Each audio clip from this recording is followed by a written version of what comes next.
బడ్జెట్ను అసెంబ్లీలో ప్రవేశపెట్టారు ఆయన. ఈ సందర్భంగా విద్యార్థులకు గుడ్ న్యూస్ తెలిపారు. గత ప్రభుత్వం పాఠశాల విద్య పట్ల దుర్మార్గంగా వ్యవహరించిందన్నారు. ప్రభుత్వం నిర్లక్ష్యంతో 2,43,000 మంది విద్యార్థులు బడి మానేశారని తెలిపారు. ఇలాంటి పరిస్థితుల్లో విద్యా వ్యవస్థను సరిచేసేందుకు అత్యంత కఠినమైన బాధ్యతను మంత్రి నారా లోకేష్ తన భుజస్కంధాలపై వేసుకున్నారన్నారు. నేటి బాలలే రేపటి పౌరులనే భావనతో విద్యా వ్యవస్థను ప్రక్షాళన చేయడం మొదలుపెట్టారు ఆయన. రిజల్ట్ ఓరియంటెడ్ ఎడ్యుకేషన్పై దృష్టి సారించామని తెలిపారు.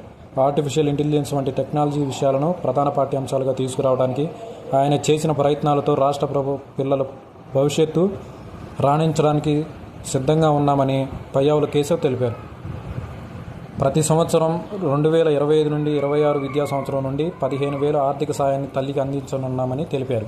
చదువుకునే ప్రతి విద్యార్థికి తల్లికి ఈ పథకాన్ని అందించడానికి కేటాయింపులు జరుపుతున్నామన్నారు. ఈ పథకం ప్రభుత్వం, ప్రైవేటు పాఠశాలలో 1వ నుంచి 12వ తరగతి చదువుతున్న విద్యార్థులకు కూడా వర్తిస్తుందని తెలిపారు.